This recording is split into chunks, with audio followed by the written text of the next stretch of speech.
Hello, folks. Welcome back to Hog Wild Records. It is Monday. We're still closed.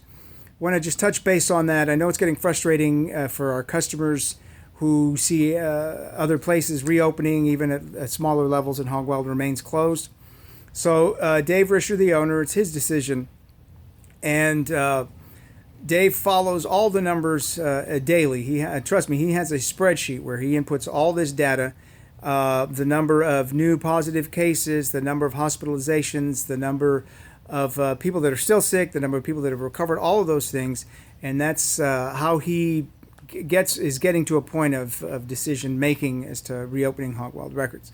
So, and we're not trying to be alarmist or panicky, but if you look at the numbers just from San Antonio of Thursday, Friday, and Saturday. Saturday saw the highest number of positive results on coronavirus cases since we started back in March, since we started testing, except for one day when there was a big dump of patients from the jail. So that's not good news. It's still out there. People are still catching it, and people are still going to the hospital with it.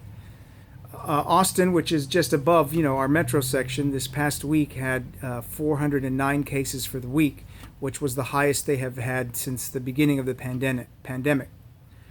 So, people are, like I said, people are still getting it. Dave is erring extraordinarily on the side of caution in the interest of our customers' health and the employees' health, and quite frankly, his health.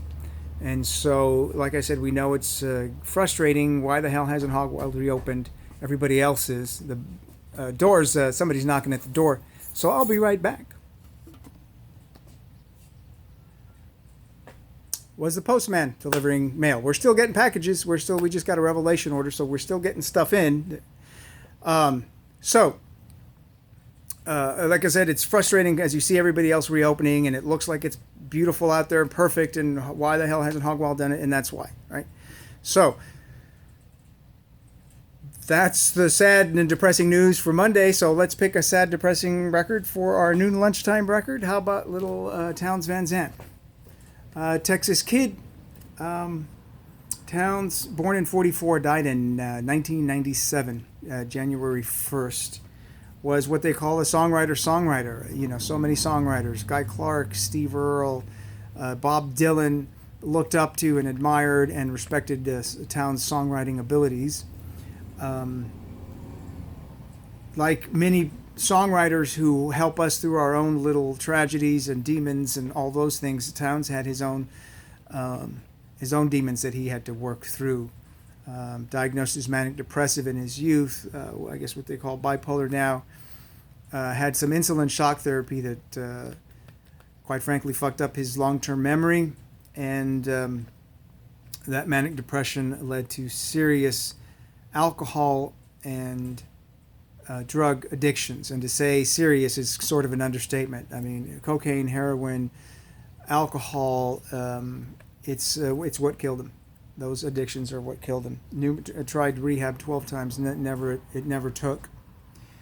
So, it just, the guys that hold up mirrors to society always are the ones that, seem to have the most heartbreak inside of them. So that was Townes. There's beauty in there too, there's beauty and heartbreak as well as and joy, right? So, noon record is Townes Van Zandt's second LP, simply titled Townes Van Zandt from 1969. If you can check out, there's a version of Pancho and Lefty, one of Townes' songs that Freddie Fender does. It's a pretty phenomenal version. So we'll put a Spotify playlist link to this album in our bio, and hopefully we'll see you soon. Bye-bye.